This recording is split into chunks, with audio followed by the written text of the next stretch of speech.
Vamos a retomar esta crisis que está viviendo Guatemala en la transición política, en donde la Fiscalía está intentando no permitir que Arévalo se posesione en el poder. Está junto a nosotros Andrea Reyes, ella es diputada por el movimiento Semilla, el movimiento oficialista ganador de las pasadas elecciones. Andrea, buenas noches, gracias por este espacio con DNews. Te saluda César García.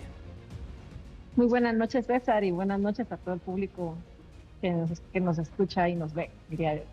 Bueno, coméntanos la actualización de lo que está viviendo en este momento Guatemala.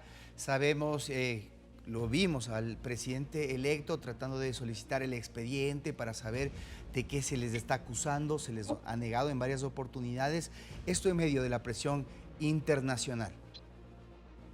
Bueno, nosotros nos apersonamos el día de ayer al juzgado y creo yo que nunca en la historia antes había pasado que un presidente fuera a dar la cara a un tribunal sobre una serie de acusaciones que se le están haciendo y el tribunal literalmente le somató en la cara la puerta.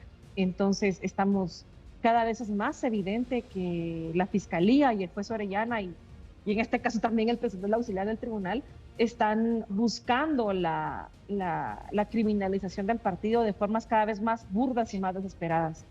Eh, Literalmente tienen todas las transacciones económicas del partido a su disposición, literalmente saben de dónde salió el dinero y al mismo tiempo pues dicen que es sospechosa la transacción económica que se hizo y ese es el motivo por el cual también buscan criminalizar al presidente Arévalo.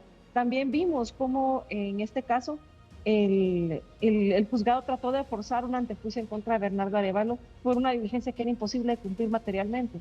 Y esto solo hace que sea más evidente el intento de golpe de Estado y también la forma en la que el tribunal ha adelantado y ha sido sesgado en las investigaciones que le ha hecho al partido y que le han hecho a los diputados electos y a los diputados del Movimiento Semilla. Andrea, ¿qué es lo que está detrás? ¿Por qué no quieren que Bernardo Arévalo asuma el poder? Pues detrás está todo y eso es lo que es muy difícil de entender, digamos, que muchas de estas personas que no lograron la presidencia por las vías democráticas, que no lograron llegar a la cantidad o convertirse en funcionario público a partir de esto, pierde su modus vivendi a partir de esto. Esta es literalmente la ruptura entre una clase política que piensa hacer política y que va a hacer política y una clase política que ha sido traficante de influencias a lo interno del organismo ejecutivo y a lo interno de las diferentes instituciones del Estado. Ahora, la OEA ha aplicado la Carta Democrática, lo está haciendo de forma progresiva. ¿Cuál es la solicitud que ustedes hacen como oficialismo para que el actual gobierno de Yamatei entienda que no se puede dar paso a este golpe de Estado? Pues entendemos que el actual gobierno de Guatemala tiene que entender que ya no va a seguir en el poder porque el pueblo ya tomó una decisión y el pueblo de Guatemala ya fue muy claro con la decisión que tomó. En todo caso, nosotros como oficialismo vamos a tratar de gobernar para todos y en eso también hemos sido muy enfáticos, que no estamos tampoco cerrados a hablar con las diferentes instituciones del Estado, siempre y cuando busquemos el mismo fin. El presidente Arévalo ha sido muy enfático en ese sentido, que la puerta está absolutamente cerrada para los violentos, para los corruptos y para los golpistas. Hay dos factores. El uno ya lo hemos mencionado, que buscan presionar, por una parte, los países que están vigentes en el régimen democrático y por otra parte la sociedad guatemalteca. Cuéntanos cómo está el termómetro social. ¿Qué dicen las organizaciones en Guatemala y cómo se están preparando para este próximo enero? Pues de alguna manera muchas expresiones sociales ven el 14 de enero como una fiesta cívica en la que se va por fin materializar la voluntad del pueblo. Y al mismo tiempo existe ese miedo dentro de la sociedad de que no nos vayan a permitir asumir como delegados del pueblo de Guatemala en este momento. Existe ese miedo de que van a buscar argucias legales y van a seguir con ataques burdos al partido, ataques burdos a los integrantes del partido y ataques burdos al presidente electo y a la vicepresidenta electa, con el objetivo de que no lleguen al 14 de enero y evitar y crear de esta manera una crisis constitucional de carácter permanente y también de carácter serio, porque vulnerando de esta forma el proceso constitucional, se estaría materializando literalmente un golpe de Estado. Seguramente ustedes han esbozado o conocen cuál es la hoja de ruta de este intento de golpe. ¿Nos podrías contar a la audiencia y a la comunidad internacional cómo estaría delineado los procesos para impedir que Arévalo asuma el poder el 14 de enero? La verdad es que han sido situaciones bastante, yo diría, burdas, y lo que le sigue. Están diciendo de que no le darían posición a Bernardo Arévalo, que el Congreso electo no le daría posición a Bernardo Arévalo, porque Bernardo Arévalo sigue siendo secretario general del partido. En lugar de hacer lo que se ha hecho históricamente con las personas que asumen el poder como en el organismo ejecutivo, que es desaforarlos de su posición de como autoridad partidaria para poder asumir una posición a nivel de autoridad de país.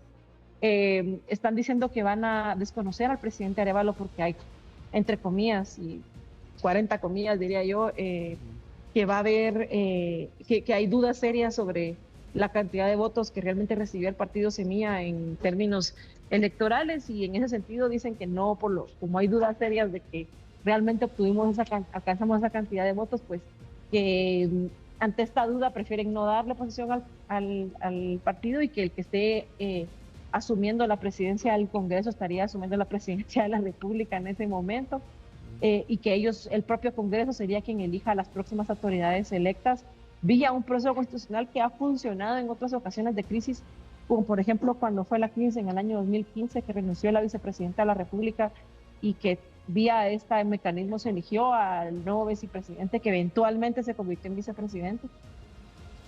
Básicamente estamos ante una situación en la que la clase política tradicional estaría literalmente eligiendo al presidente de la República y a la vicepresidenta de la República. Ahora, conozcamos un poco cómo está configurado este Congreso.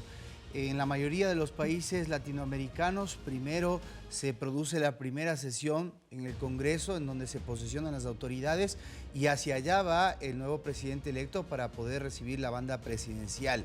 ¿Cómo está configurado políticamente y cuáles son las negociaciones que se están teniendo para la elección de las autoridades de ese Congreso que tendrá que posesionar Arévalo? Pues nosotros estamos trabajando duro y platicando con diferentes facciones dentro del propio Congreso electo para poder alcanzar a la Junta Directiva del Congreso y poder presidir el Congreso el otro año. Entendemos que también no nos dan los números para tanto. Nosotros tenemos 23 diputados electos de 160 y somos la tercera fuerza política del Congreso de la República. Antes de nosotros está la Unidad Nacional de la Esperanza, que fue el otro partido que compitió en el balotaje, y el partido actualmente, el partido oficial, que tiene 40 diputados. Estamos en distintas negociaciones para poder llegar a alcanzar esa junta directiva, pero de no conseguirlo, nosotros tenemos bien claro que también el organismo ejecutivo va a necesitar más que nunca a la bancada electa, y va a necesitar más que nunca que la bancada electa logre llegar a consensos con las diferentes fuerzas políticas que se encuentran en el Congreso. Es decir, si tenemos una lectura correcta de lo que estás describiendo, lo que estamos viendo es el proceso de judicialización de este intento de golpe, y si es que no se logra por esa vía, entonces hablaríamos que directamente el legislativo sería el encargado de consumarlo. Sí, pero me estoy adelantando mucho a esa situación, pues las negociaciones en las que hemos tratado de avanzar como para poder alcanzar la junta directiva han sido bastante positivas, y creemos que va a haber una minoría golpista en el próximo Congreso de la República. Bien, solo para cerrar, se prevé la llegada de Luis Almagro, también de varios representantes de la OEA. ¿Se van a reunir con ustedes? ¿Cómo está previsto esta visita? Pues estamos a la espera de que el presidente electo reciba a la delegación de la OEA, que va a venir con el tema de la Carta Democrática. Estamos también al mismo tiempo tratando de impulsar algún tipo de medida ante la Comisión Interamericana de los Derechos Humanos por las vulneraciones que se han habido a los diferentes derechos que nosotros tenemos como parte judicial, como partido político, como autoridades electas, y incluso también debido a las amenazas de muerte que estuvo recibiendo el presidente Arévalo durante el proceso electoral. Bien, estaremos muy atentos, Andrea Reyes, diputada del Movimiento Semilla, a cómo va evolucionando esta transición que peligra en Guatemala. Excelente noche, gracias. Gracias.